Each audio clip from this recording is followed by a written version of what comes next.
Yo, what up, guys? Welcome back to another episode of Teeth Daggers. Today, we're going to be analyzing, or mostly actually reacting to this video, when police realize the missing hitchhiker is a killer by that chapter. This guy is one of those mystery guys, so let's get right into the mystery. Welcome, my name is Mike, and in this old video I have for you 3 stories, all linked together by the Appalachian Trail, if you can believe that. We got a frightening stalker, an unsolved mystery, and a terrifying satanic killer in the woods. There's something so mysterious and spooky about the forests and the woods, and these 3 stories have that in spades. None of them will have you, running out the door to get your hiking boots on. I guarantee it. Please subscribe to see new crime videos every dang week. Now, let's give it a go.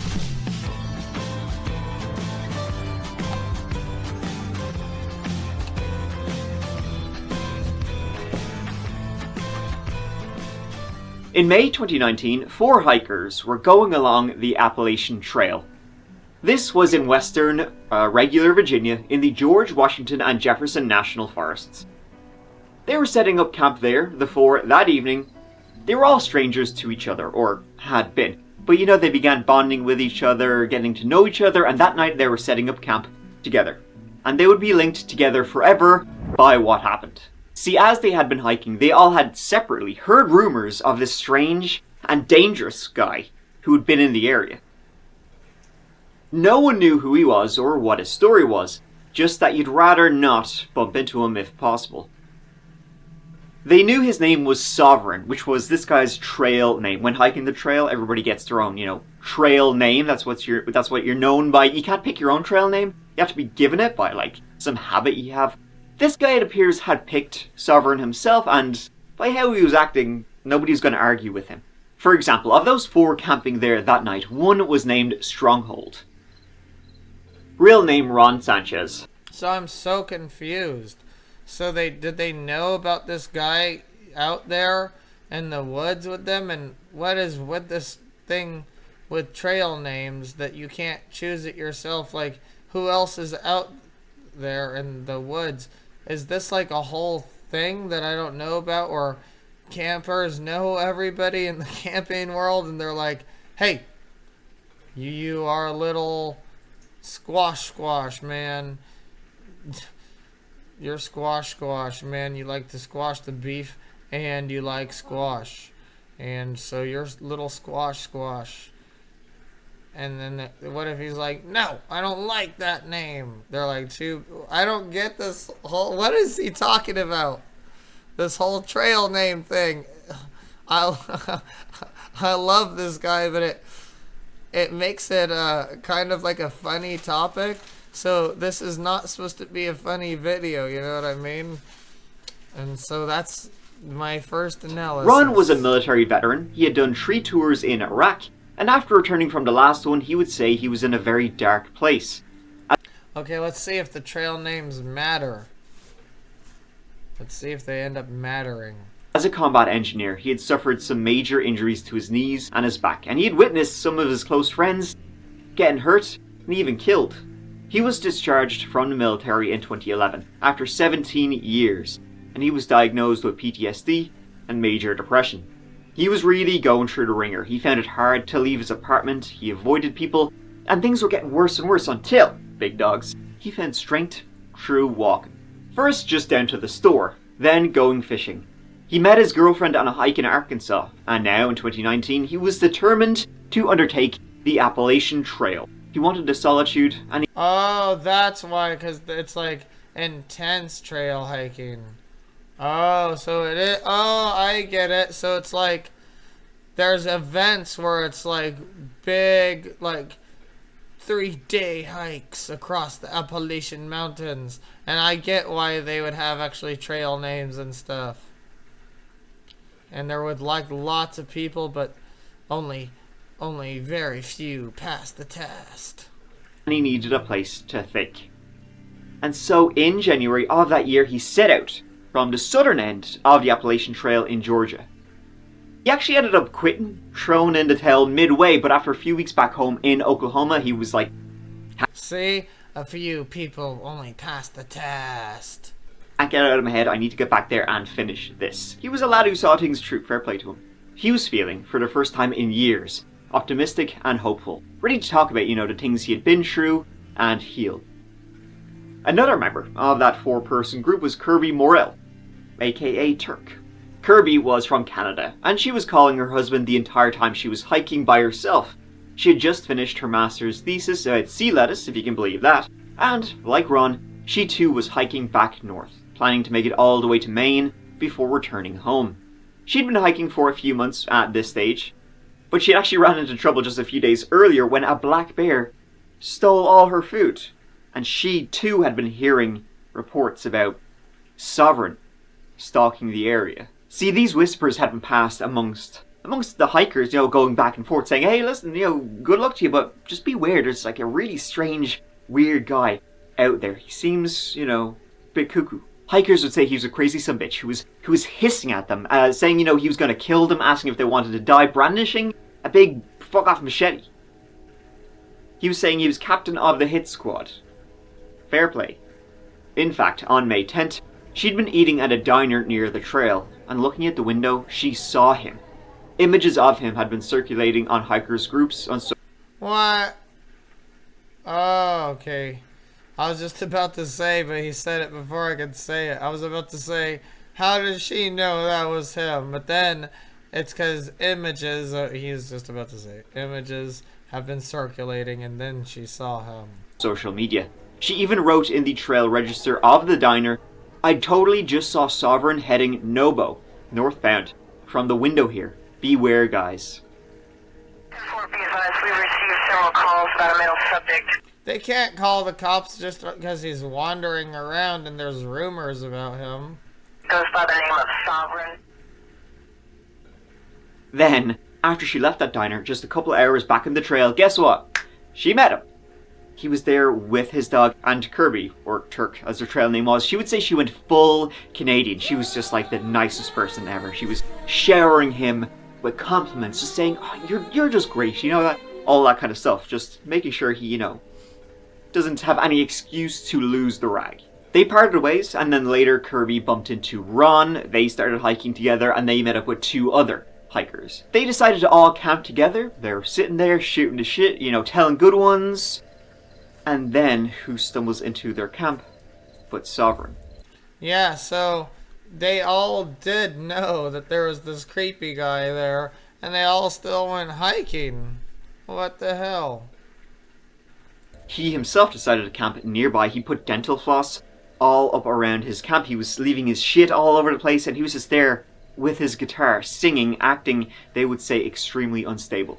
Then, as they all retreated into their tents, he walked up to their camp, started circling it like... How could freaking singing with a guitar be considered unstable?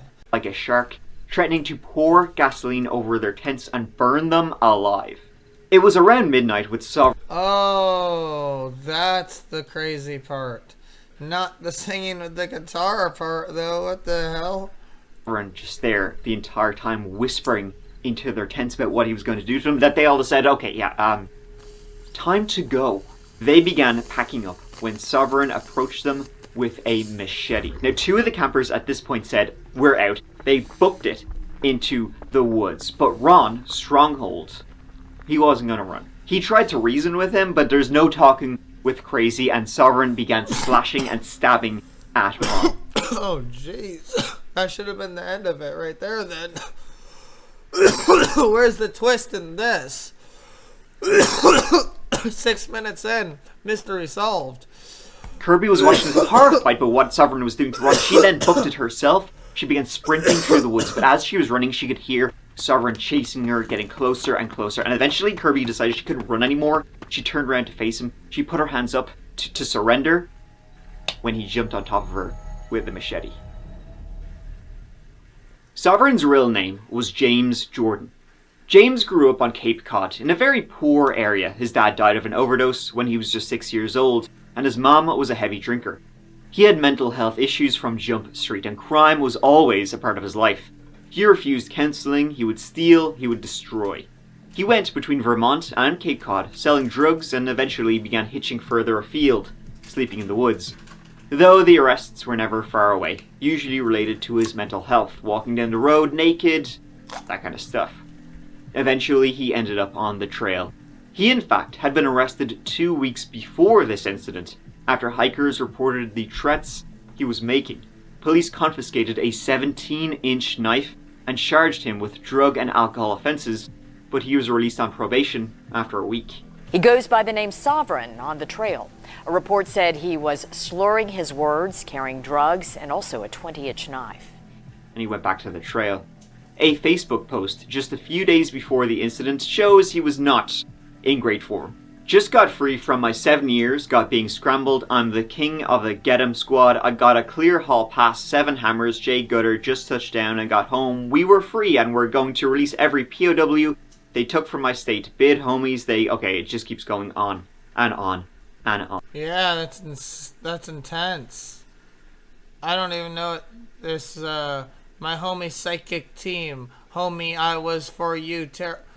Tribute and took the tears and scars. Mine will never touch anyone. These grind. Oh, he's rapping.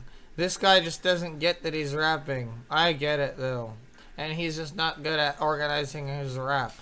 I got free from my 7 years. I got free from my 7 years, period. Got being scrambled, I'm taking the king of them, period. And he's just not the best rapping. And I got clear, period. Hall pass 7 years. Or, I guess, hall pass 7 hammers.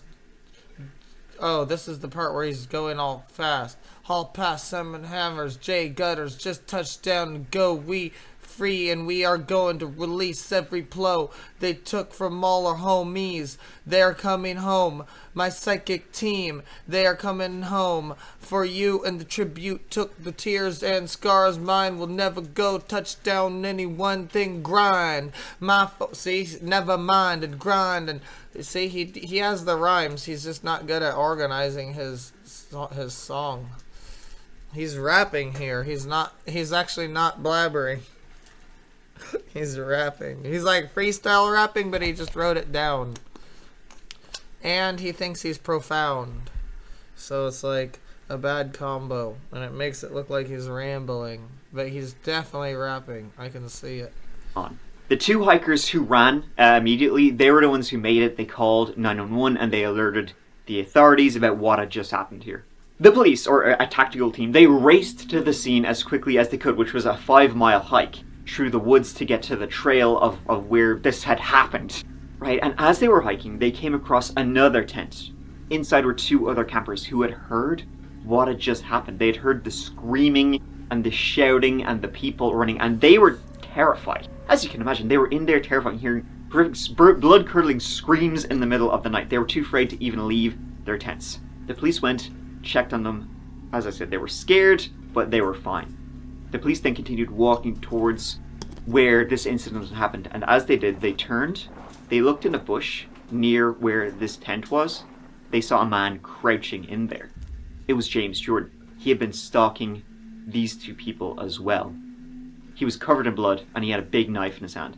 It was pretty incredible timing that the police showed up when they did.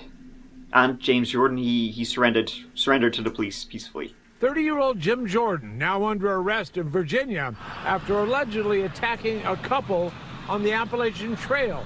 I don't get how you go that insane, like seriously, just insane at 30 years old. Stabbing. But then I do get it how you get it younger, because younger is just like freaking emotional issues getting to you, and then it actually gets to your mental state. Because you don't have any, you think, when you're younger, you think everything's the end of the world. You think that's that. And because you hear all these stories that if you don't do this, and if you're not this way, and if you're not like this, then when you get older, you'll just be a failure. But, when you get older, you usually find out that that's not true. Hazel_Nova2 said, "Hey teethdaggers, answer me on your Discord." Hell yeah, what up, Hazel? I will. I'll get to that, bro. but I can't pay for any work right now. I gotta pay for mods and stuff first. But this guy, but once you get to like in your Hazel 30s, _ Nova 2 said, I am waiting for you. hell yeah, bro. Thank you. But once you get into like your 30s, you're already past that stage of thinking that your high school life is the ultimate choices and what you decide now will end your Hazel life. _ Nova 2 said, please give a chance. Will end your life in high school or whatever that is. But these guys are like much older now. And so I don't know how he went crazy after he got that stage, because you should have a stable mind by that point. And then like maybe when you get older, like 50 or something, you can become senile, or like other problems that have been in you can actually start coming out. But 30 is like such a weird age to go insane. Stabbing a man to death, severely injuring the woman. We went up there, and that's where we located the suspect and the victim. He wisely just surrendered himself. Ron sadly passed away, a man who had been through so much and was finally healing. It's no surprise he didn't run. He was nicknamed Stronghold after all. And Kirby, she made it. James had jumped on her, stabbing again and again. She would have more than 40 lacerations. Her face had been slashed to the bone. When he finally paused in the stabbing, Kirby, she played dead. He eventually got up and walked away, and Kirby, covered in blood, managed to get away from him in the night, blood gushing all over, holding her arm which was barely hanging on. 10 months later, she completed the trail.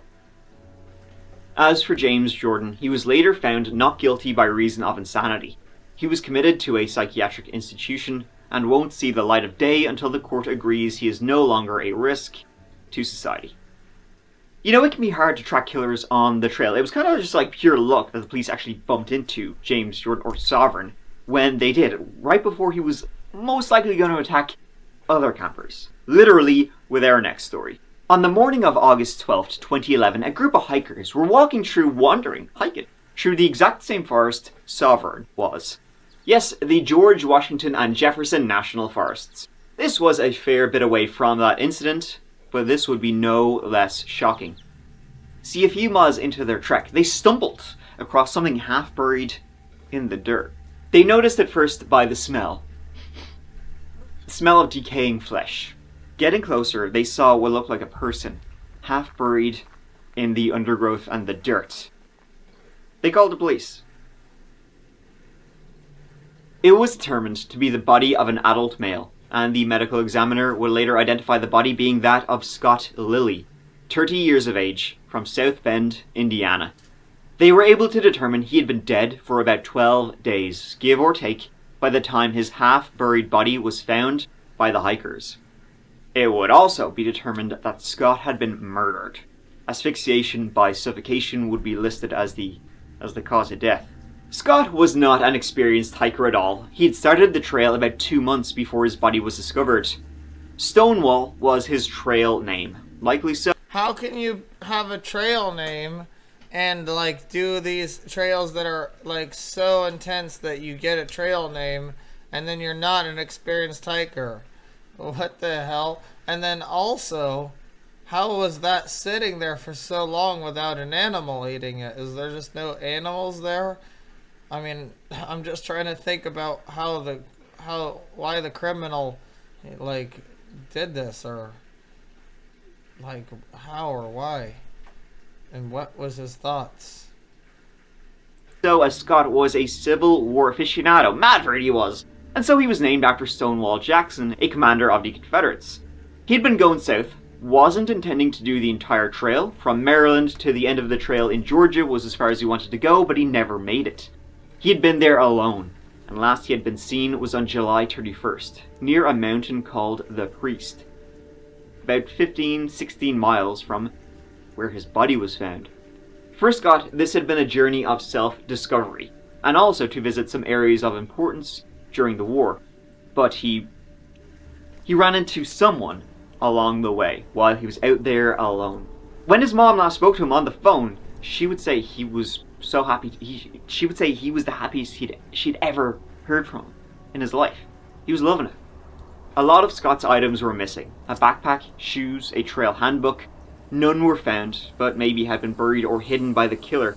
Perhaps his body had been buried better, but scavenging animals dug it up and then he was found. So his cause of death, right, was asphyxiation by suffocation, not asphyxiation by strangulation, which means suffocation. Somebody was holding their hand over his nose and mouth. He couldn't breathe. He wasn't strangled. This is even a more slower way to kill someone. Whoever did it, they must have been pretty strong. Maybe they had snuck up on him while he'd been camping in the middle of the night and just held him down till he died. He did have items on him, but nothing of like extreme value that you'd be like, oh wait, I want that. Just some regular ass clothing, you know, hiking stuff. He wasn't carrying gold bars or anything out there. He was known as a quiet, nice guy. As his body was found on federal land, the FBI took over the investigation from the start. And guess what? It's still kind of at the start. Dozens and dozens of interviews were performed. A $10,000 reward was offered for information leading to an arrest, but still the case remains unsolved. The FBI have said they are looking for these people in relation to the murder. All trail names: Mr. Coffee, White Wolf, Papa Smurf, Combat Gizmo, and Space Cadet. Why those people? And if they have code names, who the fuck are gonna know them besides the people who know those code names? The FBI is not doing a very good job researching. And the killer of Scott Lilly is still out there. In May 2008, two men were on a fishing trip in the, well, you guessed it, George Washington and Jefferson National Forests. I didn't even intentionally plan for all these stories to take place there. They just do. As I said at the start, I won't be running out the door to go there. That was Scott Johnston and Sean Farmer. They were chilling, having a good time, looking for a biggin. They both had been to this area many times. They were the two best friends. It was their alone time, just the lads. And so they were there, you know, gonna spend a few days there doing their thing, when, on May 6th, 2008, Scott Johnston, who's out fishing, Sean was back at the camp. A man, a hiker, just happened to stumble across Scott, saying, "How are you?" Hiker asked if he could join him. This hiker gave his name as Ricky Williams, and he was sort of interesting looking. He was described as gaunt, scraggly kind of looking. He looked like he'd been out, you know, in the wild for a few days at this point. He was kind of like looking like shit. But he had a brand new expensive jacket on, brand new boots on. Scott and Sean felt odd about him. He seemed kind of weird. In fact, one of their thoughts was he's like some alcoholic who's been kicked out of his house. But they were like, you know, they took pity on him. They're like, here, come on. Come back to ours, you can chow down. Later that evening, the three men were back at camp. Sean, Scott, and Ricky. And they were gobbling down some trout, listening to some music and chilling. It was late. The moon had risen when Ricky said, "Thanks so much for the meal. I'm going to head back to my own camp." He left Sean and Scott there, disappearing into the growing darkness around them. It was then a gunshot rang out, and Sean Farmer was shot in the face. Scott ran through the trees as soon as he realized he had heard a gunshot, and as he did, he realized that he had been shot in the neck. Sean was shot again, this time in the chest, and he somehow managed to stumble to the nearest car, which was Scott's car. But he was silently followed the entire time by Ricky pointing the gun at him. Sean made it into his car and began driving, and Scott ran towards the road to meet the car. As he did, he was shot again in the back. He managed to stumble onto the road. Sean... What was he gonna do about the guy in the car? The guy in the car was immediately gonna be like, that guy got that guy. And you know how I know it? Because freaking all the murderer is out in the story already. No mystery in this one. And guys, what do you think about these stories with no mystery? I personally still think they're kind of interesting. But the other one was cooler when it had like a double twist in it. So what do you guys think? Is this one cooler as just a creepy story, making you afraid of the woods? Let me know in comments below. Stopped and he got in, and they both drove completely covered in blood and losing consciousness. See, as they had been eating and having a good time with Ricky, they had no idea that 27 years earlier and less than a mile away, this Ricky had brutally murdered 2 people. Ricky's real name was Randall Smith. Randall Lee Smith was born in 1953, growing up in Pearisburg, Virginia, raised by a mother who was seemingly a bit of an oddball. She never spoke with neighbors, dressed Randall in girls' clothing for some reason. Randall grew up a loner. Gee, wonder why. On weekends, though, he often took to the nearby Appalachian Trail. He was clearly more comfortable in the woods than he was fitting in with people, but when he did try and fit in with people, he was not very good at it. He quickly gained a reputation for just outlandish lies. Pure bullshitter. He would hold you with lies. How does he know all this? People began calling him L.O.R. for Lion Randall. He worked in various... How does he know all this? How much research did he have to do? Did he go and talk to the people and interview them? And if he did, he should have put that in the video. Jobs, never for too long, but he always returned to the Appalachian Trail. It was in 1981 that 2 hikers were on the trail near Pearisburg. In May, 2 27-year-old social workers from Maine, Susan Ramsey and Robert Manford, decided to do the hike in an effort to raise money for a mental health charity. As Susan and Robert were going on to hike, they just happened to bump into another hiker, a female hiker, and the 3 of them were going along for a bit, having a great old time, when they had to split up. They told this other hiker, "We'll meet you at this area up the trail." But Robert and Susan, they never showed. This other hiker got worried, scared about them, contacted the authorities to report them missing. Police went out on the trail and began asking others, "Hey, have you seen these 2 people?" Most said no, except for one hiker who told the police they'd seen the pair near Wapiti Shelter, a little log structure. And they were with, this hiker said, quote, "a strange-looking man." So the police, they kept searching. They went to a nearby country store where, hikers would stock up, and they were asking again, "Hey, if anybody, these 2 hikers are missing, anybody know who they are?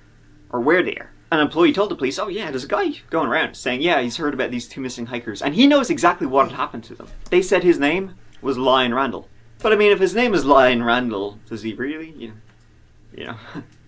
More... Sorry guys, sorry about that. But yeah, I guess this guy just killed these 2 people in the past, and he got out of jail. That's what I'm guessing happened. That's why it was then they noticed something on the ground between the floorboards. It looked like a substance. It was blood. Yeah. So that Randall guy killed those guys. Were dragged out of the shelter and then buried in their sleeping bags. They had been attacked while they slept. It was bloody fingerprints on a book they found at the crime scene that led them to Randall Smith. In a previous job, he had to give the old... When they went to his home in Pearisburg, they found it empty. But in his home, they found a note which said, "I have been kidnapped by these 2 killers, and he was going to be killed." It seemed like Randall probably knew the police were going to find him, and so he had left this note in his house to make it look like he also was a victim. Why not? He was on the run for about a month before police found him at a motel. Randall claimed to have amnesia, didn't know where or even who he was. He looked like he'd been on the trail the entire time. How they really nailed him was that Randall, when they got him and arrested him, Randall was covered in bug bites and rashes from living out rough on the trail, and so they brought him to a hospital to get this treated. Randall had to sign his name. He signed it, Randall Lee Smith. Got him. Randall got a plea bargain. He pled guilty to 2 counts of second-degree murder, and he was sentenced to 30 years. Randall ended up serving 15 years before he was paroled. Model inmates apparently... What? 15 years for murder? And so that's why he was able to go out and do the same thing again? Jesus, man. Apparently. And when he got out, he did odd jobs around the place. Still lying Randall, though. He lied about his past. Lied about having a girlfriend, that old one, and his work. He'd whole you with lies. The lies were just endless for old Randall. In fact, even to this day, not a lot of people really know anything about him because you can't tell what's bullshit and what's real. He was pretty reclusive, but he still returned to the trail. Then, in the year 2008, his mom died. So, Randall packed up the house, packed up a bag, went out into the woods with his dog, and he was never seen by the people there again. Yeah, people started to notice. They saw mail started to pile up outside his house, and sort of like, "Geez, where's old Randall?" Damn, he got all depressed and just dipped? Or was he like, alright, well, I guess I'm gonna just be homeless anyway? But he should have tried harder. They all knew he was a killer. But missing posters, they went up, word began to spread, even reaching the trail. But nobody knew where he was. That was until a few weeks later, when he stumbled upon Scott Johnston and Sean Farmer's fishing camp. Stumbled upon them carrying his .22 revolver. Scott and Sean managed to drive to the nearest town. Barely. They were covered in blood from head to toe. Scott had to plug his neck with his finger. And we were all sitting around the fire. He was sitting here, Sean was sitting here, and I was sitting right here. And then he got up, right here, walked around Sean, got to right here, told his dog that was laying in front of my tent. He said, "Come on, boy, let's go." Went bam, bam. And I jumped up and ran. He went bam, shot me in the back. Boom, then shot Sean again. That's where I ran behind right here. Yeah. I ran back and I got down back behind here, And then I walked around and went all the way down to the road. And then Sean picked me up down there about where They managed to That guy's gangsta as fuck on the DL. pound on a house's door where the lights were finally on. 911 was called. Now, both Sean and Scott would survive, and at the scene when the police and the EMTs and all that showed up, they asked for a description. Who had done this to you? And Sean couldn't talk because he had been shot in the face. Scott told him he was an older, gaunt-looking fella with white hair. And one of the occupants at the house they had knocked at, he was like, ding, ding, ding, ding. He ran into his house, found an old picture of Randall Smith, and was like, is this him? Scott said, "I am 100% sure that is the guy who tried to kill us." In the meantime, a state trooper was driving in the area, hearing the reports of this attempted double homicide. As they were driving, they saw Scott's truck going in the opposite direction. That was the truck that had been left behind. Randall stole it. Upon seeing the police, Randall put the pedal down, tried to empty the gas tank, and he booked it. State trooper whirled around and went after him. After driving for just a couple of minutes though, Randall, in the dark, heavily forested area, his truck went off the road. He flipped, and that was the end of the chase. The state trooper got up to him, said he will always remember the look in Randall Smith's eyes, just pure white, pure hatred. He was trying to reach for a gun, but he was upside down in a truck. He couldn't reach it. Randall was arrested and rushed to hospital. He remained there for 2 days until he was taken to jail, where, 2 days after that, he died of... That weird forest guy knew how to, be all badass, what's that movie? Fast and the Furious in a truck, even though he was a forest creature? Of natural causes. What actually killed Randall is unknown. It was just listed as natural causes, but it's believed to have been related to the crash. So the Appalachian Trail killer was dead. But the police, they eventually found his stash in the mountains because he'd been there for months after leaving home. They actually stumbled across his stash because they were alerted to it by 2 other hikers who had heard him screaming and shouting after he failed to kill Scott and Sean. I guess he knew they were gonna get away. Hell yeah, guys. If you enjoyed that video and you want to watch the rest of it, it's called When Police Realizing the Missing Hiker is a Killer by that chapter. Make sure to subscribe to that chapter.